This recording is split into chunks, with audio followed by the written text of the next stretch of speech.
আসলে আজকে আমরা যেহেতু তাড়াতাড়ি ঘুম থেকে উঠেছি না, সেহেতু আমাদের খিদেও আজকে পেয়ে গেছিলো তাড়াতাড়ি। আর জলখাবারও তাড়াতাড়ি বানানো হয়ে গেছিলো, বুঝলেন তো। তো যিশুকে তো আজকে ওই ডিম, বেসন, পেঁয়াজ, লঙ্কা, এই সমস্ত নুন, হলুদ এইসব দিয়ে ওই চিলা মতন বানিয়ে দিয়েছিলাম। আর আমিও তখন একটুখানি খেয়েছিলাম, তারপরে তো চা বিস্কুট খেলাম। খেয়ে চান টান করে ঠাকুরের পুজো টুজো দিয়ে এই যে, আর কি বানাবো আর নিজের খুঁজে পেলাম না, তো ভাবলাম এটাই বানিয়ে নিই। ওই জন্য এই যে এখন নিজের জন্য একটুখানি জলখাবার বানাতে এলাম আর কি। ডাক্তার সাহেব যখন বেরিয়ে যাচ্ছেন ভোরবেলা, তখন জানেন কি মুষলধারে বৃষ্টি হচ্ছে, সে বাঁধ ভাঙা বৃষ্টি। আমি ভোর 4টের সময় উঠেছিলাম ঘুম থেকে। বাবারে, আমি বলি এত জোর আওয়াজ কিসে হচ্ছে, দরজা খুলে দেখি সে মানে ভয়ঙ্কর বৃষ্টি হচ্ছে। তার আগের দিন রাত থেকে শুরু হয়েছে। আমরা খাওয়া দাওয়া করে গেটে তালা দেওয়া হয়ে গেছে, এখানে গ্যাস ট্যাস মুছছি, হঠাৎ এরকম জল পড়া, সে ছচ্ছর ছচ্ছর করে আওয়াজ হচ্ছে। আমি বলি কি, আমি তো পাম্প চালাইনি, তাহলে কেউ কি চালিয়ে দিয়েছে, জল ওভারফ্লো করছে নাকি, নইলে ছাদের জল টল কিছু পড়ছে নাকি। আমি ডাক্তার সাহেবকে বলি এত আওয়াজ হচ্ছে কিসে বলো তো। তা দরজাটা খোলো দেখি। খুলে আমরা দেখি সে মানে ভয়ঙ্কর বৃষ্টি শুরু হয়েছে। তারপরে ভোর 4টের সময় আমি উঠেছিলাম, তখনও দেখি না ওই রকম মানে মুষলধারে বৃষ্টি হচ্ছে। আমি বলি তুমি যাবে কি করে গো, এর মধ্যে এত বৃষ্টি হচ্ছে, এর মধ্যে তুমি যাবে কি করে। বলে না, বৃষ্টি কমে যাবে। তারপর যখন ও বেরোলো 6টা 6:30 নাগাদ, তখন একটুখানি মানে ধরন হয়েছিল আর কি। তারপরে মুখ ভার তো করেই ছিল। তারপরে এই দেখুন আবার এখন শুরু হয়েছে, কিরকম মেঘ কালো হয়ে আছে চারিদিকে, বৃষ্টি হয়েছে। বলেই ছিল যে বৃহস্পতিবার থেকে বৃষ্টি শুরু হবে। তা আমি ডাক্তার সাহেবকে বলি এরকমভাবে যাচ্ছ বৃষ্টির মধ্যে দিয়ে, বলে ভালো তো, বৃষ্টি হলেই তো ভালো, আমি তো বৃষ্টি দেখতেই যাচ্ছি পাহাড়ে। আমি বৃষ্টি হলেই আমার ভালো, পাহাড়ে বৃষ্টি কেমন হয় দেখবো বসে বসে। আমি সে তো ভালো, কিন্তু অতটা রাস্তা যেতে তো হবে, সেটাই তো সাবধানে যেও বাবা। এই এত বৃষ্টি, আর এত মাঝে মাঝেই মানে একদম ভয়ঙ্কর বৃষ্টি হচ্ছে। আবার নাকি কলকাতার দিকে নাকি কোনো বৃষ্টি নেই, পুরো শুকনো, জানেন, আমাদের এই দিকে হচ্ছে। তো যাই হোক, হয়ে একদিক থেকে ভালোই হয়েছে, গরমটা কমেছে। যে মানে অসহ্য গরম পড়েছিল, তার থেকে তো একটু রেহাই পাওয়া গেল, তাই না। একবার কেমন বৃষ্টিটা হচ্ছে, ওই দেখুন আবার মেঘও ডাকছে, দেখছেন। এখন তো তবু হালকা করে হচ্ছে, একটু আগেই একদম ঝরঝর করে ঝরছিল। দেখুন কেমন বৃষ্টি, কাজের ফাঁকে একটু দাঁড়িয়ে দাঁড়িয়ে দেখছি। মা বেটার রান্না কমপ্লিট, এবার খাওয়া দাওয়া সেরে নেব। এই যে একটু পাঁপড় ভাজা করেছি। আমার ছেলেটা খুব ছোট্ট থেকে খুব ভালোবাসে পাঁপড় ভাজা, জানেন, হাতে একটা ধরিয়ে দিলে চুপচাপ খেত। তো এখনও খেতে বসে একটুখানি পাঁপড় ভাজা দিলে যিশু খুব খুশি হয়। আর এই যে মাছের ঝোল, যেহেতু যিশু সকালবেলায় ওই যে ডিম দিয়ে চিলা বানিয়ে দিয়েছিলাম, আর ওই জন্য বলছে ডিম খাবো না আমি মা। আর এই যে মোচার তরকারি বানিয়েছি, মুগের ডাল, আর এই যে বর্ষার বাজার বলে একটু পেঁয়াজি ভাজলাম। এই যে এত বৃষ্টি হবে জানলে খিচুড়ি করলে ভালো হতো, কেন যে করলাম না সেটা আমি জানি না, মাথায় নেই, সেই জন্যে আর কি। যাই হোক, একটু গরম গরম এই যে পেঁয়াজি ভেজে নিয়েছি, ব্যাস এই আজকে রান্না আমাদের। এবার চলুন খাওয়া দাওয়া সেরে নিই, পরে আবার আপনাদের সাথে গল্প করব। আচ্ছা, এখন বাজে হচ্ছে রাত্রি 10:30। আমাদের তো খাওয়া দাওয়া সব কমপ্লিট হয়ে গেছে। কণা তো রুটি, আলু ভাজা, বেগুন ভাজা সব করে দিয়েই গেছিলো, কিন্তু আমার যিশুর সেটা পছন্দ হয়নি, সে আবার একটু লুচি বানিয়েছিল। তো আমাকে একটা খাওয়ালো, সেই জোয়ান দিয়ে মিশিয়ে বানিয়েছিল, ভালোই বানিয়েছে। তো যাই হোক, খাওয়া দাওয়া সব তো কমপ্লিট হলো।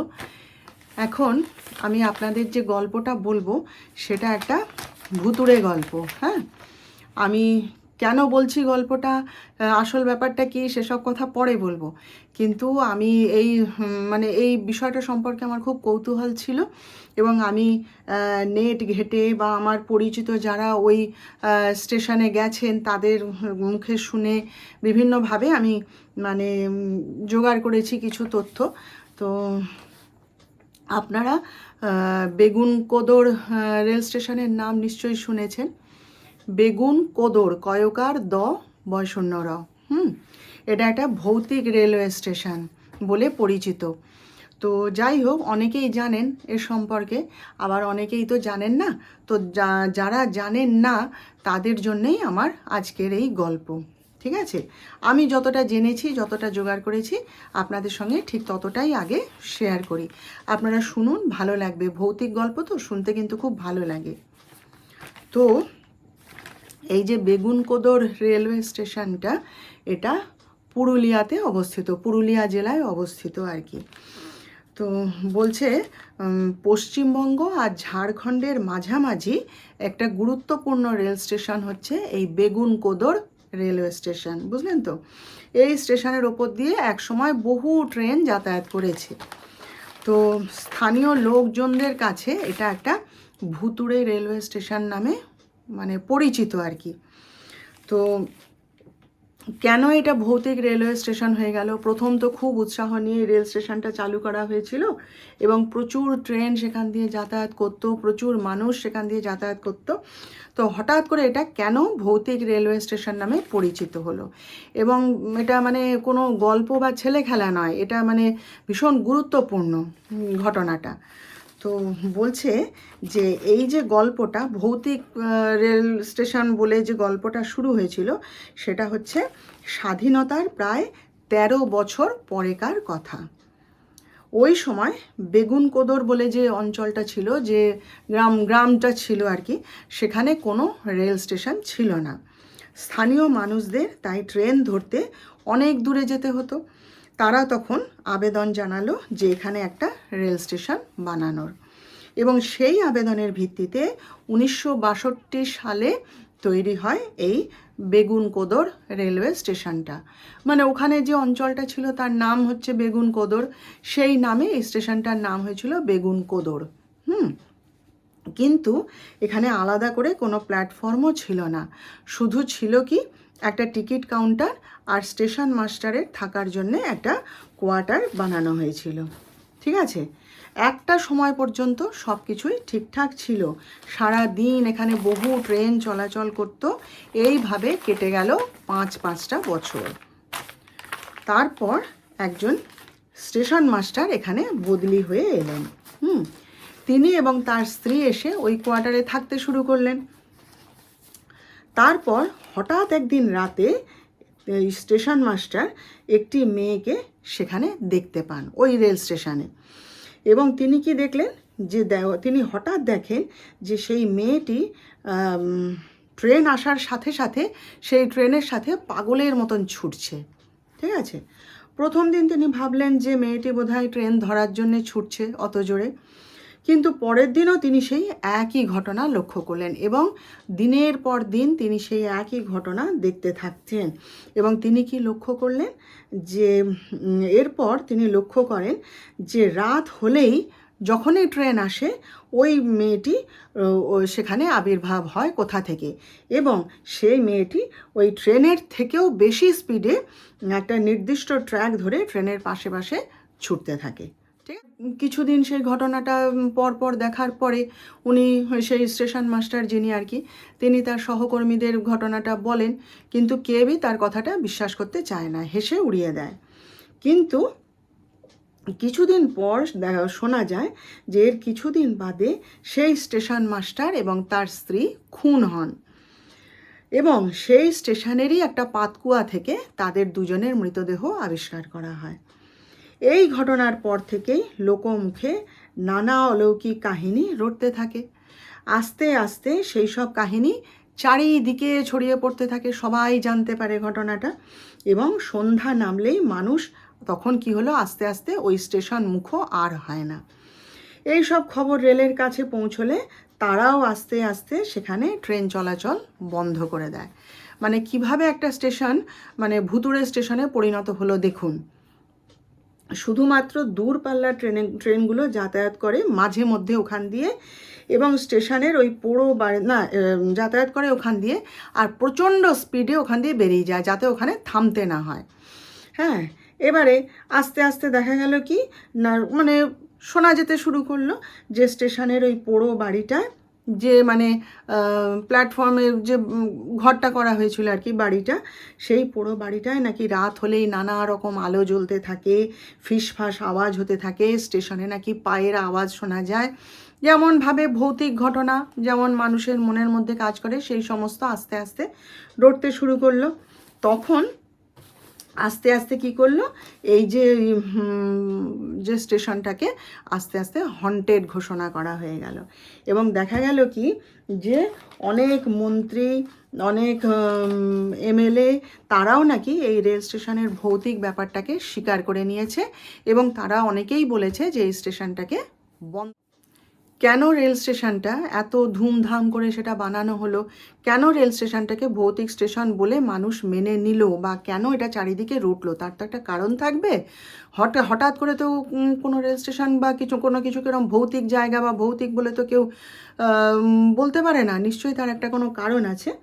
তো বলছে ওই অঞ্চলের লোকেদের মুখে শোনা যায় যে যখন ওই রেল স্টেশনটা তৈরি হচ্ছিল তখন নাকি একটা মেয়ে ট্রেনে কাটা পড়েছিল এবং সেই মেয়েটির আত্মাই নাকি এখনও ওই স্টেশনে ঘুরে বেড়ায়। বুঝলেন তো? এইভাবে প্রায় 40 বছর কেটে গেল, স্বাধীনতার পরেকার 13 বছর পরেকার কথা। তো এইভাবে দেখতে দেখতে প্রায় 40 বছর কেটে গেল।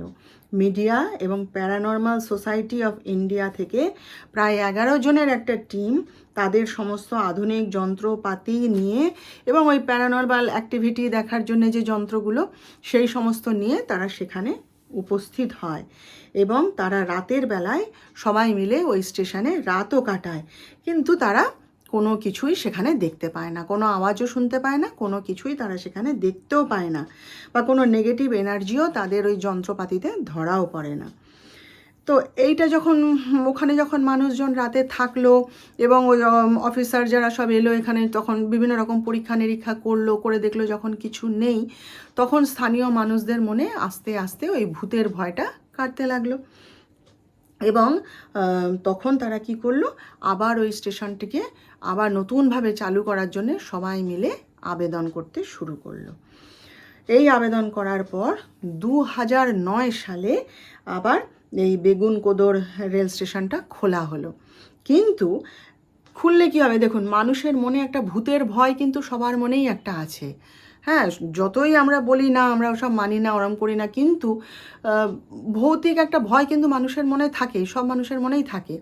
তো এবার বললো হ্যাঁ হ্যাঁ ঠিক আছে, কোনো কিছু পাওয়া যায়নি, রেল স্টেশন খোলো, চালু করো, সবই বললো, কিন্তু মানুষের মনে একটা ভয় সেটা তো রয়েই গেল, তাই না?